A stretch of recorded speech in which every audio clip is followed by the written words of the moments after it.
నమస్తే, నేను Sujatha. Welcome to master key TV. ఇది సామాన్యుడి స్వేచ్ఛకు సంకేతం. ఇక డీటెయిల్స్ చూస్తే, రాష్ట్రంలో పారిశ్రామిక అభివృద్ధి తమ ప్రభుత్వం కట్టుబడి ఉందని తెలంగాణ సీఎం రేవంత్ రెడ్డి స్పష్టం చేశారు. ఫాక్స్కాన్కు చెందిన ప్రతినిధి వీలీ నేతృత్వంలో ప్రతినిధి బృందం ఈరోజు డాక్టర్ బిఆర్ అంబేద్కర్ తెలంగాణ రాష్ట్ర సచివాలయంలో ముఖ్యమంత్రి కలిసింది. రాష్ట్ర ఐటీ పరిశ్రమ శాఖ మంత్రి శ్రీధర్ బాబు, సిఎస్ శాంతకుమారి, ఐటీ శాఖ ముఖ్యమంత్రి కార్యదర్శి జయేష్ రంజన్, ఇతర ఉన్నతాధికారులు ఈ సమావేశంలో పాల్గొన్నారు.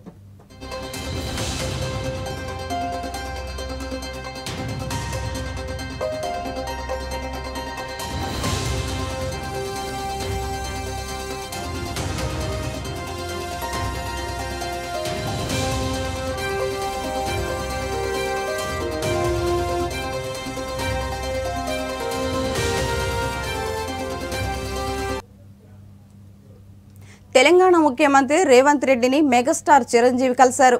జూబ్లీహిల్స్లోని రేవంత్ నివాసానికి వెళ్లిన చిరంజీవి ఆయనతో మర్యాదపూర్వకంగా భేటీ అయ్యారు. తన ఇంటికి వచ్చిన చిరంజీవిని రేవంత్ ఆప్యాయంగా ఆహ్వానించారు. వీరిద్దరూ కాసేపు పలు విషయాలపై మాట్లాడుకున్నారు. రేవంత్ పేరును సీఎంగా కాంగ్రెస్ హైకమాండ్ ప్రకటించిన వెంటనే అందరికంటే ముందుగా ఆయనను చిరంజీవి అభినందించారు. మీ నాయకత్వంలో రాష్ట్రం మరింత అభివృద్ధి పదంలో ముందుకు సాగాలని, మీరు ఉన్నత స్థాయిలో ఎదగాలని ఆశిస్తున్నానని చిరంజీవి ట్వీట్ చేశారు. రేవంత్ను కలిసేందుకు సినీ ప్రముఖులు ఇప్పటికే అపాయింట్మెంట్ కోరారు. త్వరలోనే మనం కలుద్దామని వారికి రేవంత్ చెప్పారు. ఈలోపే రేవంత్ను చిరంజీవి వ్యక్తిగతంగా కలిశారు.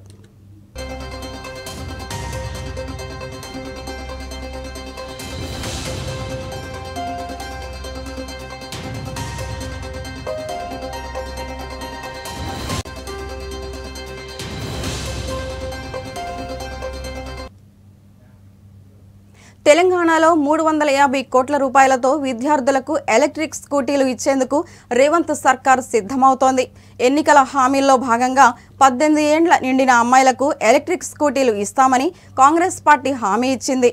హైదరాబాద్, రంగారెడ్డి, మేడ్చల్ జిల్లాలో సుమారు 1784 కాలేజీలు ఉండగా పేద విద్యార్థులకు సుమారు 5 లక్షల మంది వరకు ఉన్నారు. వీరిలో 2 లక్షల మంది మహానగర పరిధిలో ఉండగా ప్రభుత్వ కాలేజీల్లో చదువుతున్న వారు 70,000 మంది వరకు ఉన్నారు.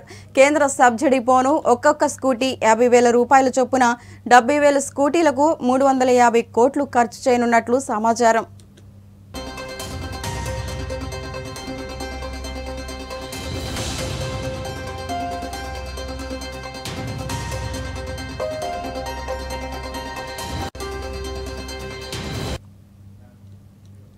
ఏపీలో కాంగ్రెస్ తిరిగి పుంజుకునే దిశగా ప్రయత్నాలు ప్రారంభించింది.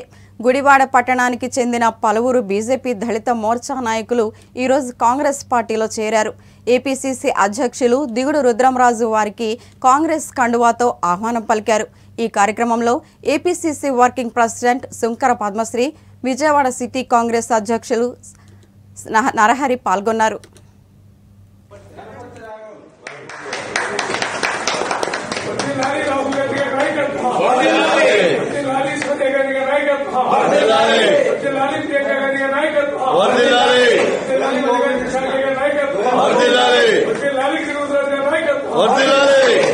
जिंदाबाद कांग्रेस पार्टी, जिंदाबाद जिंदाबाद कांग्रेस पार्टी, जिंदाबाद जिंदाबाद कांग्रेस पार्टी, जिंदाबाद वर्दिल्लाली गिడుగు రుద్రరాజు గారి నాయకత్వం, వర్దిల్లాలి గిడుగు రుద్రరాజు గారి నాయకత్వం.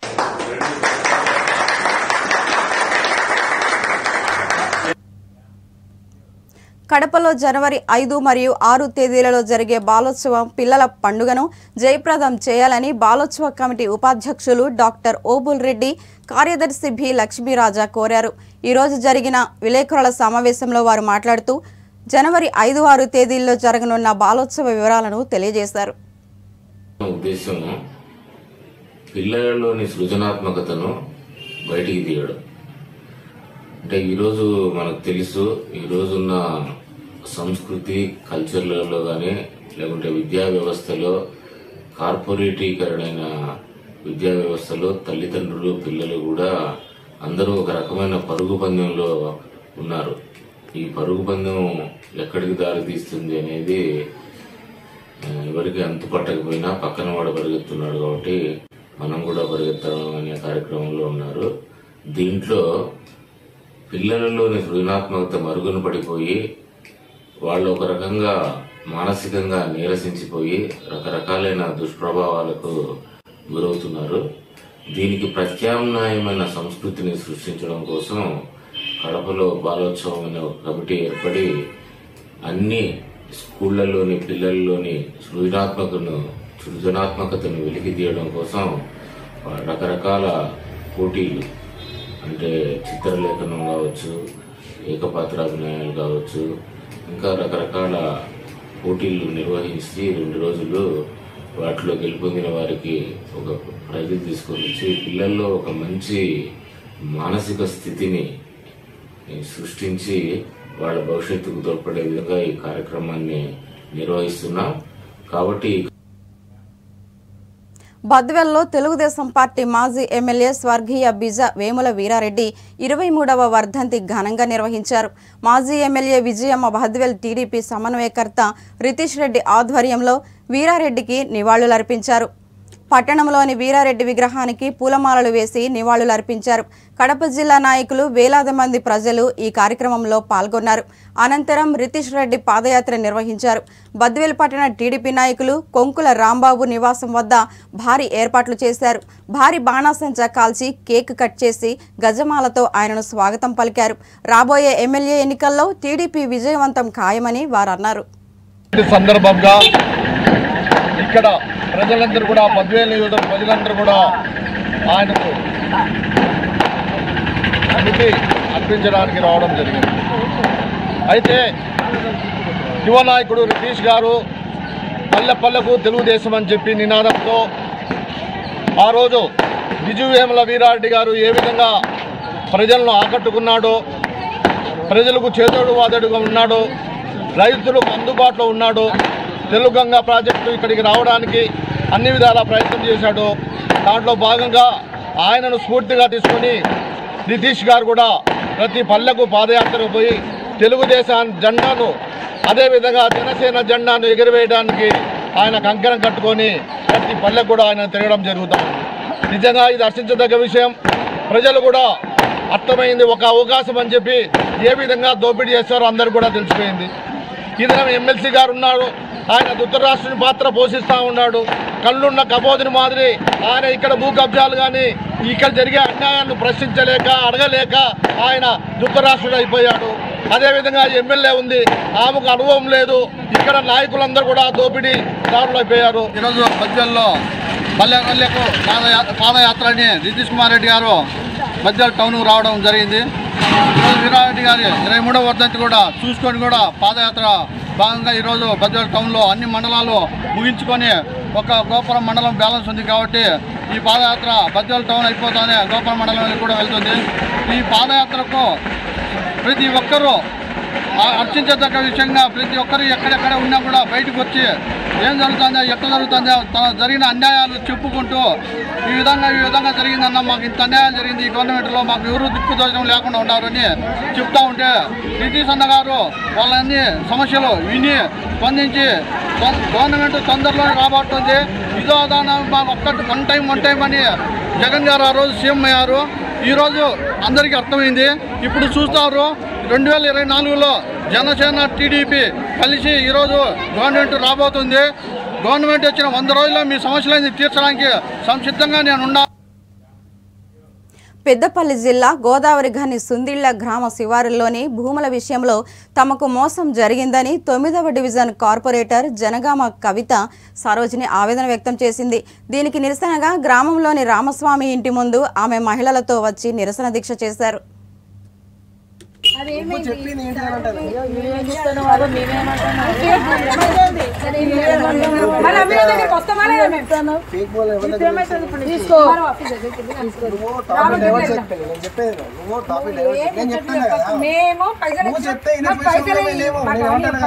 పైసలు ఇచ్చినా పైసలు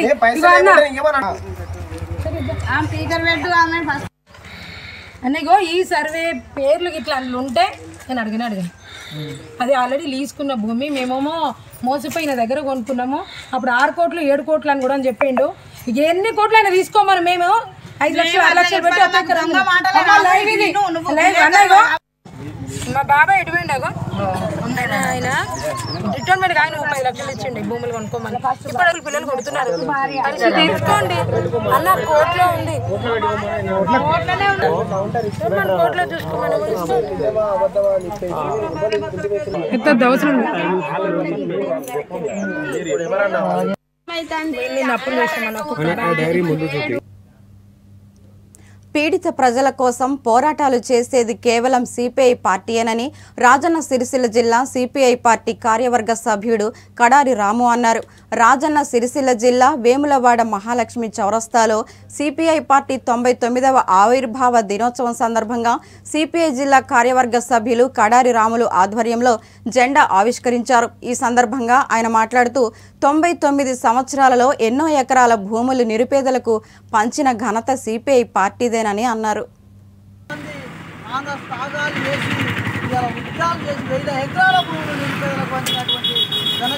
భారత కమ్యూనిస్ట్ పార్టీ ప్రధానంగా చూసుకున్నట్టుంటే ప్రాంతంలో ఇలా 1000 ఎకరాల భూములు కూడా ఇలా పంచిన ఘనచరిత్ర భారత కమ్యూనిస్ట్ పార్టీలో ఆ రోజు ఇలా పట్టాలు కూడా ఇలా రద్దు చేసినటువంటి నైజాం సర్కార్ను తరిమి కొట్టినటువంటి పాలనలో ఇలా చూసుకుంటే ప్రధానంగా టీఆర్ఎస్ పార్టీ ఇవాళ అధికారంలోకి వచ్చినాక చుట్టూ మారుమూల గ్రామంలో రైతుల ఒక జాగాలను కబ్జా చేసినటువంటి ప్రభుత్వం ఇలా ప్రధానంగా చూసుకుంటే ఇలా చూస్తే నాంపేడ్ని ఇలా ఏది మన నాంపేడి అయితేనేమి మరిపల్లి అయితేనేమి ఇలా చూసుకుంటే ఈ దగ్గర ప్రాంతాలలో ఎమ్లవాడ తిప్పాపురం లాంటి గ్రామంలో దళితులకు ఇచ్చినటువంటి జాగాలను ఇలా పట్టాలు ఇచ్చినటువంటి అప్పుడు ఇందిరామాయంలో కాంగ్రెస్ హయాంలో పట్టాలు ఇచ్చిన పట్టాలను కూడా రద్దు చేసి ఇలా మలుపుకున్నటువంటి ప్రభుత్వం ఏంటంటే టీఆర్ఎస్ పార్టీ. ఇలా చూసుకుంటే ప్రధానంగా ఒక్కడే చెప్తా ఉన్నాం, అవి వెంటనే పట్టాల కోసం తక్షణమే ఈ ప్రభుత్వంలో వాళ్ళ కోసం ఇలా ప్రయత్నం చేసి పట్టాలు ఇయ్యని విడలో పెద్ద ఆందోళన కార్యక్రమం చేస్తామని కూడా ఆ జాగాలలో జెండాలు పార్చడానికి సిద్ధంగా ఉన్నామని సిపిఐ పక్షాన ఇలా చెప్పడం జరుగుతాం. ఇలా తిప్పాపురం బూర్లికుంటలోనే ఇలా నాంపల్లి ఇలా మల్లగుట్ట తీసుకుంటే మరిపల్లి. భారతదేశానికి స్వాతంత్రం రావడానికి పూర్వం నుంచి విశాఖలో విద్యాకాంతులను నింపుతూ తన ప్రస్థానాన్ని 1946లో ఆరంభించిన విటి స్కూల్ తన 77 వసంతాల సంబరాలను ఈ నెల 29వ తేదీన ఘనంగా నిర్వహిస్తున్నట్లు పాఠశాల ప్రిన్సిపాల్ పిఎన్ రావు తెలిపారు. సీతంపేటలోని పాఠశాల ప్రాంగణంలో ఏర్పాటు చేసిన విలేకరుల సమావేశంలో వివరాలు వెల్లడించారు. మహానుభావులు వారందరికీ మందను. My late father Shri P V Ramanaiah గారు, who was an eminent and great educationist and a retired district education officer, a pioneer in the field of private school education. అసలు గవర్నమెంట్ స్కూల్స్ తప్ప, మిషనరీ స్కూల్స్ తప్ప ఇంకే స్కూల్స్ లేనటువంటి రోజుల్లో ఒక్క రమణయ్య గారు విటి college అని చెప్పి ఆ సందుల్లో అక్కడ కనకమహేశ్వరి దగ్గర 1946 కరెక్ట్గా చెప్పాలంటే ఫిబ్రవరి 18th ఒక చిన్న ట్యూషన్ సెంటర్ కింద స్టార్ట్ చేసి ఆ తర్వాత దానికి విటి కాలేజ్ అని పేరు పెట్టి VT school as it is called today or VT college as it was formerly known, it's not just a school. ఇది ఒక స్కూల్ మాత్రమే కాదు, ఇది ఒక పెద్ద ఉద్యమం అని ఆయన ఫౌండర్ రమణయ్య గారి ఉద్దేశం. దీన్ని సూపర్ ప్లాటినం జూబ్లీ అందాం, ఎక్స్ట్రా ప్లాటినం జూబ్లీయో సూపర్ ప్లాటినం జూబ్లీయో ఇలాగ ఏదైనా పేరు పెట్టచ్చు. సూపర్ ప్లాటినం అనేటువంటిది చాలా platinum is a very rare and precious metal. అటువంటి దశలో ఇప్పుడు స్కూల్ ఉన్నది. ప్లాటినం ఏరాలో ఇప్పుడు స్కూల్ ఉంది. ఇన్ని మైల్ స్టోన్స్ క్రాస్ చేసుకుంటూ వచ్చి ఇంకా ఎంతోమంది మహానుభావులు దీనికి ఈ స్కూలు తాలూకు ఇవల్యూషన్ గ్రోత్కి కాంట్రిబ్యూట్ చేశారు. వారందరికీ ఇవాళ వందనములు చెప్తున్నాను. That we will be celebrating 2 days this function on 29th and 30th of December 2023. On 29th we will be showcasing a cultural program which consists of 17 items that will be shown to our school parents, both higher classes and primary classes. And on 30th, we'll be having an alumni meet, an old students meet. And in this, we expect old students to come from abroad and from various other cities and including Janasena chief Pawan Kalyan కాకినాడలో పర్యటించనున్నారు. ఈ నెల 28 నుంచి 3 రోజుల పాటు అక్కడే మకాం వేయనున్నారు. Kakinada parliament నియోజకవర్గంలో పార్టీ పరిస్థితులపై సమీక్ష జరపనున్నారు. జనసేన లోకల్ లీడర్లతో పాటు కార్యకర్తలను కలుసుకుంటారని సమాచారం. జనసేనకి సమీక్ష తర్వాత కాకినాడ పార్లమెంటు పరిధిలోని నియోజకవర్గాలలో పార్టీ ఎక్కడి నుంచి పోటీ చేయనుందనే విషయంపై క్లారిటీ వస్తుందని ఆ పార్టీ నేతలు చెబుతున్నారు. అనధికార సమాచారం ప్రకారం ఈ నెల 28, 29, 30 తేదీలలో పవన్ కళ్యాణ్ కాకినాడలో పర్యటిస్తారు.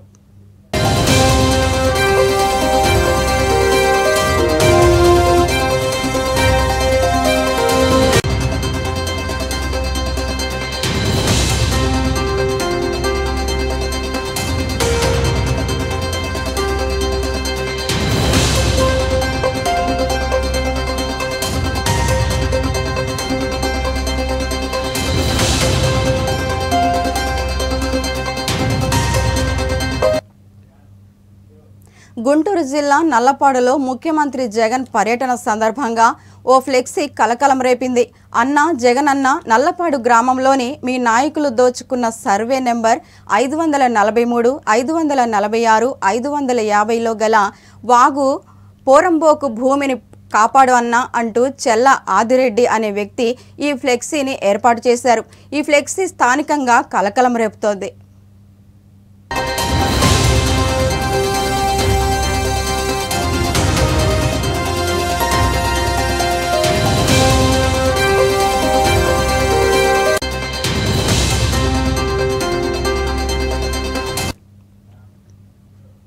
గుంటూరు జిల్లా ఆడుదాం ఆంధ్ర ప్రోగ్రాంను ప్రారంభించిన సీఎం జగన్ కాసేపు క్రికెట్ ఆడారు. బైరెడ్డి సిద్ధార్థరెడ్డి బౌలింగ్ వేయగా సీఎం బ్యాటింగ్ చేశారు. మంత్రి రోజా కీపింగ్ చేశారు.